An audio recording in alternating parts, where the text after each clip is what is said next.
इस कौम के बच्चों की तरबियत, मैं इसे भी अभी से अर्तगल दिखाना शुरू किया हुआ है और इसे मैं बताता हूँ कि यार तुमने उस्मान गाजी बनना है या अर्तगल गाजी बनना है। पैदा हुआ था, now he is 6 months old, ओए जवान, एंड इसका नाम मोहम्मद सुल्तान सलाहुद्दीन हैदर रखा। हैदर करार की जुर्रत और सुल्तान सलाहुद्दीन अयूबी की तलवार का जब मुजाहरा होता है ना, उसका एक अपना चाम होता है। ख़ानदान में बच्चा पैदा हो किसी जानने वाले का, तो मैं उसे कहता हूँ इसका नाम सुल्तान सलाहुद्दीन अयूबी रखो, या नूरुद्दीन जंगी रखो, या कासिम रखो, या तारिक बिन ज़ियाद रखो, या खालिद बिन वलीद रखो, जब तक आप हंसले हैं या लोले हैं तो कहने का मकसद ये है कि मेरे बाप ने मुझे मुजाहिद बनाया। वो मुजाहिद था, वो अफवाज पाकिस्तान में रहे, छोटे बेटे को फ़ौज में भेजा, पूरे ख़ानदान फ़ौज में। अगर मैं सिविलियन हूँ तो मैं अपनी फील्ड में रहकर इस कौम का डिफेंड कर रहा हूँ।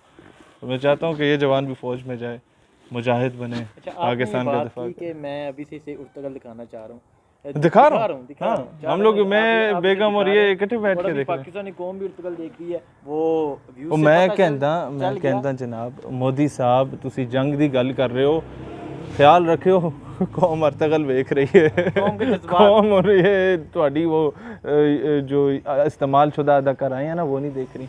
कौम ने अर्तगल देखना शुरू कर दी और अब ये कौम बड़ी तैयार बैठी, क्योंकि अच्छा पाकिस्तानी कौम इज़ द ओनली कौम इन द एंटायर वर्ल्ड जो जंग का नाम सुनकर खुश होती है कि चलो यार कोई मसरूफियत मिल गई। अच्छा, ये ऐसा क्यों? पाकिस्तानी जो दूसरी कौम है वो जंग का नाम सुन के घबरा जाती है।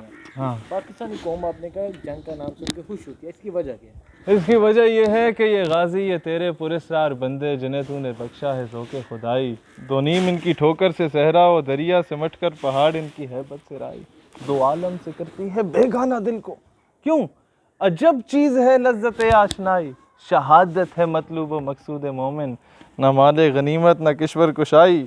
ठीक है, ये मामला है, ये जज्बा शहादत। एक नारे तकबीर लगता है ना, ये कौम का सिपाही 20,000 के पीछे शहादत नहीं देता, नारे तकबीर और अल्लाह की सदा जो SSG वाले लगा रहे होते हैं उसके पीछे शहादत देते हैं। ये नारा किस कौम के पास है? नहीं है। यही चीज़ है जो हमारे जवान को वहाँ भेजती है बॉर्डर पे और वो शहीद होता है, जो वो लड़ता है आखिरी, वो उसका बाप उसे कहता है कि जनाब हाँ बेटे की लाश आई है, तो वो साहिब अवान साहब ने कहा लेफ्टिनेंट फैज़ सुल्तान शहीद के बारे में, अपने बेटे के बारे में, शहीद हुआ है, अच्छा रोको उधर ही, सीने पे गोली लगी है, पीठ पे लगी है, सीने पे लगी है सर, ले आओ। ये जज्बा होता है इस कौम का। अच्छा शहीद भाई, आपके वालिद आर्मी अफसर, आपको आपने कहा आपका एक भाई आर्मी में, ठीक, आप कह रहे हैं कि मैंने इसको तैयार करना है। हाँ, इसकी वजह क्या है? ये जो जज्बा है ये किस तरह जज्बा आता है? सर ये तरबियत में होती है। मेरी वालदा है, वो एक फ़ौजी की बेटी है, एक फ़ौजी की बीवी है, एक फ़ौजी की बहन है और एक फ़ौजी की माँ है।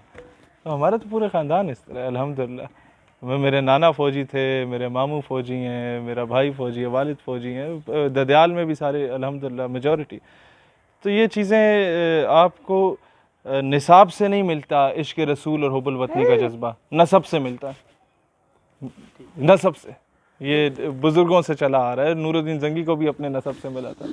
ये सारी हस्तियाँ जो हैं इनको इनके बुज़ुर्गों से ही वो इश्क़ रसूल और वतन से मोहब्बत का जज्बा जो है मिला था। तो आई विश कि हमारे आने वाली नस्लें भी हज़ूर अलैहिस्सलाम के इश्क में अपने वतन अज़ीज़ पाकिस्तान के लिए कुर्बानियाँ दें। नहीं ये अभी जज्बाती हो गए।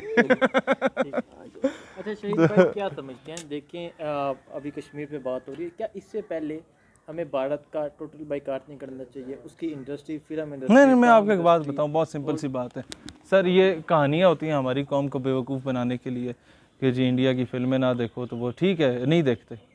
और भाई कश्मीर नहीं आज़ाद होता यूँ, आपको ये कौम ने ख़त्म कर दी इंडिया की फिल्में देखना। और इंडिया से आ कह रहा है, इधर केले आ रहे हैं, वो प्याज आ रहे हैं, वो कहते हैं प्याज नहीं देंगे, दफ़ा हो जाओ, नहीं लेने तुम्हारे प्याज, केले नहीं देंगे। इंडिया हमें धमकियाँ देता है, रखो अपने केले जहाँ मर्जी रखने, हमें नहीं चाहिए। मसला सिर्फ ये है कि भाईजान कश्मीर का हल सिर्फ और सिर्फ जिहाद है, उसके अलावा कोई हल नहीं है। पहले भी आपको मैंने बात की थी, मैं दोबारा ये बात कह रहा हूँ, अगले 2 साल में अगर कश्मीर के लिए हमने जिहाद ना किया तो कश्मीर आज़ाद कभी भी नहीं होगा, क्योंकि अमेरिका अभी अफ़गानिस्तान में है, अमेरिका वापस जा रहा है। अभी अगर हम जिहाद करेंगे और अमेरिका पंगा लेना चाहे तो उसकी दुम पे हमारा पाँव होगा, उसका रूट यहाँ से जा रहा है। लेकिन 2 साल बाद अगर अमेरिका दफ़ा हो गया ना यहाँ से, फिर वो हमें धमकियाँ देगा, हमें तंग करेगा। अभी तो हम लोगों के पास है ना उनके सारे अड्डों की सारी डिटेल्स हैं, अभी हम लोगों ने नहीं दुम हिलाने देंगे, उसकी दुम पे पाँव रखा हुआ है हमने। लिहाजा मैं यही कहता हूँ तमाम लोगों को कि it is the right time कि आप कश्मीर को आज़ाद करवाएं। ठीक। अभी कल की वीडियो के बॉर्डर पे हालात काफ़ी कशीदा हैं, गोला बारी हो रही है, पाक आर्मी करी, लेकिन पाक आर्मी पे बात करूँ, पाक आर्मी के खिलाफ लोग बोलते हैं, हमारे पाकिस्तानी बोलते हैं, क्या वजह है?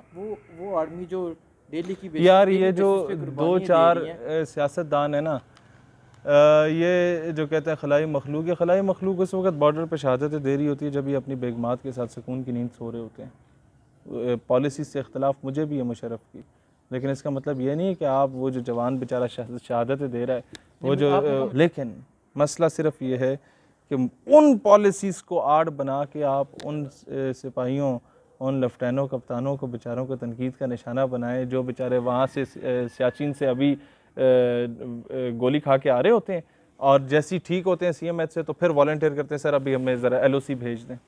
वो जब घर वापस आता है और आगे वो उसके शहर में नारे लग रहे होते हैं, ये जो दहशतगर्दी है इसके पीछे वर्दी है, वो कहता होगा कि यार मैं इन उल्लू के पट्ठों के लिए अपने सीने पे गोली खा रहा हूँ।